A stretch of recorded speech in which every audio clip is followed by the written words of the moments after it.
she told me. I won't tolerate you even talking to another woman. Days later, she vanished overnight. When she finally admitted, yes, I hooked up with a guy, I kicked her out in front of her mom, and karma did the rest. I'm 34, and for the longest time, I believed I had finally found someone I could build a future with. My girlfriend and I had been together for a little over a year, and in the beginning, things felt good. But over time, cracks started to show in ways I didn't expect. She had this intense jealousy that went beyond anything I thought was normal. It wasn't just about flirting or being too friendly. She couldn't even tolerate me talking to another woman in the most basic, polite situations. If a waitress took my order and I said, thank you, she'd accuse me of giving her attention. If I ran into a neighbor and said hello, I'd get an earful later about how I couldn't control myself. I tried to reason with her, to calm her down. I would tell her over and over again, if I love you, then why would I be with another woman? You're the only one I want. I truly believed reassurance would fix her insecurity. After every argument, she'd eventually quiet down, nod, and act like she trusted me. I wanted to believe things would get better. But then something happened that turned everything upside down. Just a few days after one of our arguments, she came out of the bedroom one evening dressed up in clothes I had never seen her wear before. Heels, a dress, makeup done perfectly. She looked different. I thought she was just in the mood to go out with me, maybe have a nice dinner together. But instead, she dropped a bomb. I'm going out to dinner, she said casually, grabbing her purse. Don't wait for me. I'll be home tomorrow.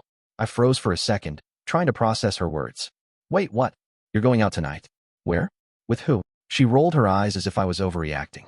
Why are you asking me these questions? Don't you trust me? Her words hit me like a slap. Here was the same woman who would go ballistic if I so much as said hello to another woman. Yet now she was brushing off my questions like they were meaningless. Of course I want to trust you, I said carefully, trying to keep my voice calm. But you're telling me you'll be home tomorrow. That's not normal. Where are you going, and with who? That's when her tone shifted. She raised her voice, her face hardening. Where I go or not is none of your business. Stop putting pressure on me. I don't owe you explanations every second of my life. Her words stunned me, not because she was loud, but because of the sheer hypocrisy. This was the same person who would explode if I gave another woman 2 seconds of acknowledgement. Yet here she was, storming out without giving me even the most basic respect of telling me what was happening.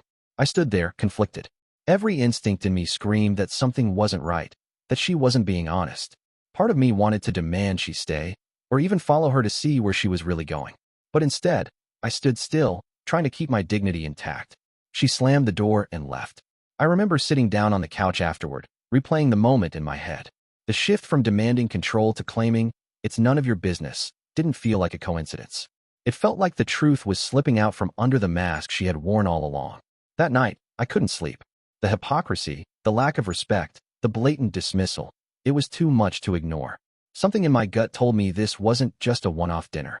This was something bigger, and I was about to find out just how deep it went. When she walked out that night, I told myself not to jump to conclusions. Maybe she really did have some plan I didn't know about. Maybe she was just trying to test me or provoke me. But the way she said, don't wait for me, I'll be home tomorrow, wouldn't leave my head. It wasn't how someone in a committed relationship spoke. I thought about calling her, but I stopped myself. If she wanted to keep me in the dark, she'd just ignore my calls or accuse me of being controlling. I even picked up my phone at one point and considered turning on location sharing. We had set it up once for safety reasons, but my finger froze above the screen. I put the phone down. If I had to dig like that, then I already knew I didn't trust her anymore. The hours dragged. I barely slept. My mind went in circles. Was she with friends? Was she with a man? Was she testing me the way she accused me of doing? I couldn't shake the double standard. How she'd made me feel like a criminal for basic politeness, but thought nothing of disappearing overnight without explanation. The next day was torture. I went about my usual routine, but every sound outside made me check if it was her. Around evening, the front door finally opened. She walked in, and right away something felt off.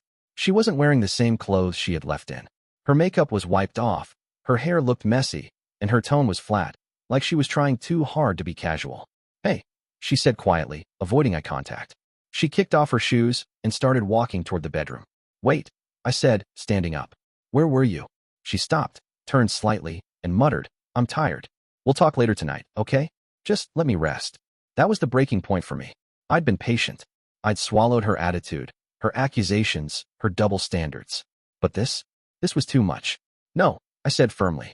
We're going to talk now. You can rest afterward. You left without telling me anything, stayed out all night, and came back acting like it's nothing. You need to answer my questions, one by one. Her body stiffened. She turned around slowly, and for a moment, her face flickered between anger and panic. You're being ridiculous, she snapped. Why are you acting like a cop interrogating me? I don't owe you a play-by-play of my life. I held my ground. You do when we're in a relationship. That's what respect looks like. You made it clear that if I so much as spoke to another woman, you'd lose your mind. And now you disappear overnight and think I shouldn't ask questions? No, that doesn't work. She glared at me, her jaw tightening. The room felt heavy, like the walls were closing in. I could see she was scrambling, trying to come up with something, an excuse, a deflection, anything. But I didn't budge. For the first time in months, I wasn't pleading, wasn't trying to reassure her, wasn't backing down. I simply stood there, waiting. Her breathing quickened. She picked up a pillow from the couch and tossed it to the floor, then grabbed her purse and slammed it against the table. Why can't you just leave it alone? She yelled. Why can't you just trust me? Because trust is earned, I said, my voice calm but steady. And you've given me nothing to hold on to. So answer me. Where were you last night? Her hands shook as she started pacing. She was cornered, not by force, but by her own lies unraveling. And deep down, I already knew. I just needed her to say it out loud. That's when the storm really began. The room was tense. She kept pacing back and forth, muttering under her breath, as if searching for the right excuse to throw at me. I didn't say anything more. I just stood there, watching, waiting for her to face me honestly for once. Finally, she stopped, grabbed a picture frame from the shelf, and hurled it across the room. The glass shattered against the wall. Stop pressuring me, she screamed. You always twist everything, always make me the bad guy. I didn't flinch. I'm not twisting anything. I asked a simple question. Where were you last night? Her breathing was sharp, her face red. She grabbed the throw blanket from the couch and tossed it aside like she couldn't control her body anymore. Then she snapped. Fine, she yelled, her voice cracking. You want the truth? I hooked up with someone, okay? A guy. Is that what you wanted to hear? For a second, the room went silent. Her words hung in the air, heavy, undeniable. My chest tightened, but I didn't yell. I didn't break down. Instead, I just looked at her, really looked at her. All this time, I said quietly, you told me you couldn't tolerate me even talking to another woman. And yet you actually went out and cheated? Do you hear yourself? She threw her hands up. Oh, don't act like you're perfect. You think you're some saint because you never cross lines? You don't get it. I was lonely, I needed something different. And maybe you pushed me to it with all your questions and your controlling behavior. That last line almost made me laugh. Not because it was funny, but because of the absurdity. Me? Controlling?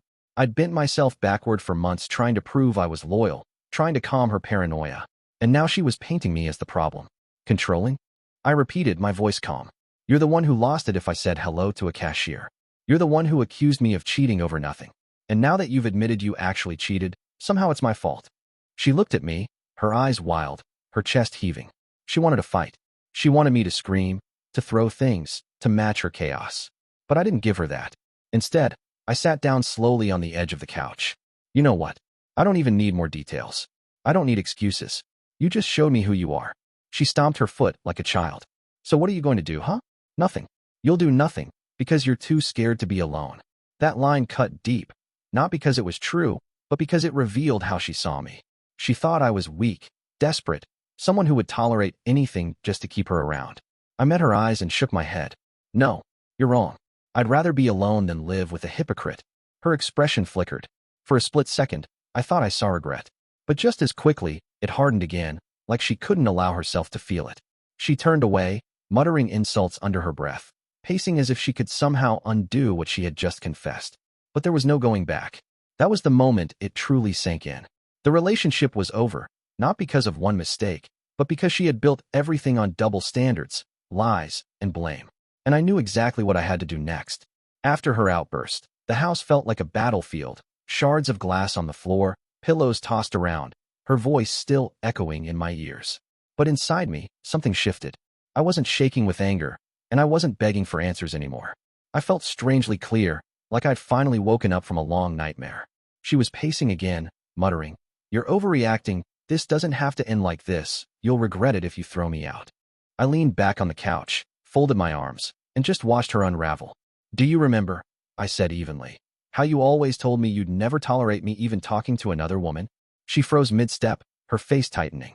I continued, "You made me feel guilty for saying thank you to a cashier, for greeting a neighbor. You told me that even talking to another woman was too much for you to handle. And yet, here you are, standing in front of me admitting you slept with another man. Do you even hear yourself? Her lips parted like she wanted to argue, but no words came out. Finally, she muttered. Then what do you want me to do? What's done is done.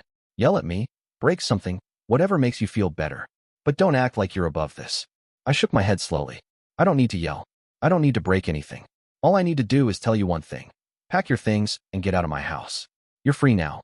That stopped her. She stared at me like she couldn't believe what she was hearing. Wait, you're kicking me out? Just like that. Not just like that, I corrected. After months of double standards, paranoia, accusations, and now cheating. Yes, you're leaving tonight. Her face twisted into anger again. You can't do this. You don't have the right. I pulled out my phone calmly and said, fine, I'll call your mother. She deserves to know what you've been doing anyway. That made her snap. Don't you dare bring my mom into this, she shouted.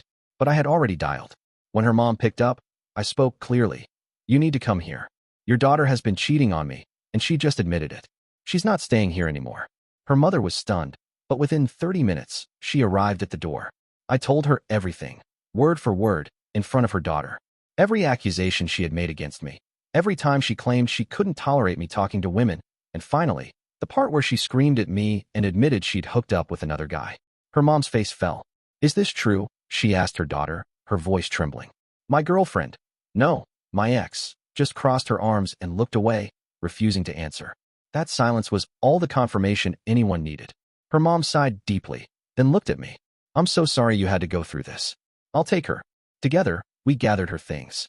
She tried to argue, tried to slam doors and mutter insults under her breath, but neither of us responded. We just packed her bags and pushed them into her mother's car. Before she left, she looked at me one last time. For a brief second, I thought I saw regret flicker in her eyes.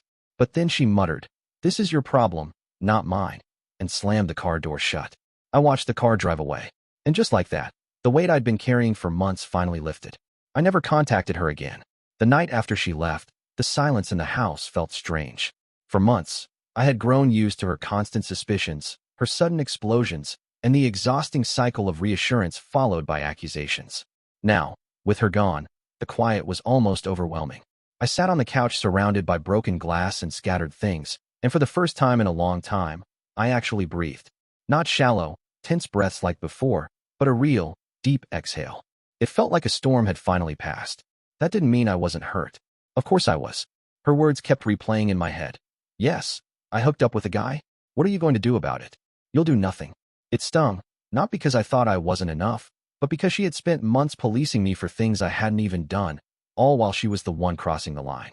For a while, I questioned myself. Was I blind to the red flags? Should I have ended it sooner, back when her jealousy became toxic? The answer was yes. But like a lot of people, I had convinced myself that patience and love could fix what was broken. Now I knew better. In the days that followed, I focused on cleaning the house, not just physically but emotionally.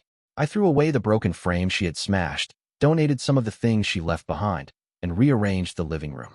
It sounds small, but it helped. Every time I removed something that reminded me of her, I felt lighter. My friends noticed the difference, too. I finally opened up to them about what had happened, and they admitted they had seen warning signs long ago. One of them said, "Man, we didn't know how to tell you without sounding harsh, but she never respected you." Hearing it from someone else made me realize it wasn't just in my head. Nights were the hardest. I'd catch myself reaching for the phone, not to call her, but out of habit. That's when the anger would creep back in, not just at her, but at myself for tolerating so much for so long. Still, instead of drowning in it, I started journaling. I wrote down everything I had bottled up. Every argument, every unfair accusation, every moment she twisted things to make me the villain. Writing it down helped me see the bigger picture. This wasn't love. It was control. Slowly, I began to enjoy the peace of being alone. I went for walks without worrying about who I might bump into or how she'd react if she found out I said hello to someone. I grabbed coffee without guilt. I didn't have to explain myself constantly. And the biggest shift? I started to respect myself again. For too long, I had bent over backward trying to prove my loyalty, thinking that if I just loved her enough, she'd finally trust me. But now I understood, trust isn't something you can force out of someone. If they're determined to see you as guilty, no amount of reassurance will change that. It wasn't easy, but little by little, the anger gave way to clarity. The betrayal still hurt, but it no longer defined me. I stopped thinking of myself as the guy who got cheated on, and started seeing myself as the guy who walked away from a toxic situation with his self-respect intact. That choice, kicking her out, drawing the line, was the first real act of strength I had taken in the relationship, and it became the foundation for everything that came after. I didn't know it yet, but karma was already waiting for her, and when I eventually found out what happened to her, it only confirmed I had made the right decision. Months passed. By then, I had settled into a new routine. Life was quiet, peaceful, and free of constant drama. I had more time for myself, for my friends, and for actually enjoying the little things without walking on eggshells. I wasn't chasing explanations anymore. I wasn't living under suspicion. I was finally free. Then, one afternoon, a mutual acquaintance reached out and told me something I didn't expect. I heard about her. Apparently, the guy she cheated with never committed to her. In fact, he had a reputation for stringing women along. She thought she was special, that he'd leave everything behind for her. But to him, she was just another temporary distraction. Within weeks of her leaving my place, he was already seeing someone else. When she realized it, she tried to go back to him, but he ghosted her. That sent her spiraling. From there, she bounced around in unstable relationships, each one shorter than the last. The same controlling, jealous behavior she'd unleashed on me didn't magically disappear, it followed her. And eventually, people stopped tolerating it. At first, hearing all of this gave me a strange satisfaction. I won't lie. It felt like karma had stepped in, like the universe had balanced the scales. But as I thought more about it, I realized it wasn't just karma. It was the inevitable result of her choices. You can't build trust by demanding loyalty while giving none in return. You can't destroy someone else's peace and expect your own life to stay peaceful. Meanwhile, I rebuilt mine. Slowly, I reconnected with the parts of myself I'd neglected during the relationship. I spent more time with family. I traveled a little. I laughed more freely. Most importantly, I learned how to set boundaries. I told myself I would never again tolerate hypocrisy disguised as love. Looking back, the biggest red flag wasn't even the cheating, it was the double standard. She wanted blind loyalty from me, but gave me nothing but doubt and disrespect in return. That's what made the relationship impossible from the start. The cheating was just the final confirmation of who she really was. Sometimes people ask if I regret kicking her out so fast, if maybe I should have tried to work through it. My answer is always the same. No, because the moment she screamed, "It's none of your business," when I asked where she was going, the relationship had already ended. The cheating just made it undeniable. What I do regret is how long I tolerated the disrespect. I thought love meant proving myself over and over, but real love doesn't require constant defense. Real love doesn't trap you in a cycle of paranoia and guilt. Now, months later, I feel at peace. I don't check my phone in fear of an argument. I don't rehearse explanations for basic interactions. I don't shrink myself to avoid setting someone off. Instead, I live on my own terms. And if someone can't trust me without proof every day, then they're not meant to be in my life. As for her, well, last I heard, she still hasn't found stability. Maybe one day she'll look back and realize what she lost. Maybe she won't. That's not my concern anymore. I walked away with something she may never have: peace, clarity, and self-respect. And honestly, that's worth more than anything. I appreciate you watching till the end. Hit that subscribe button and stay tuned for more content.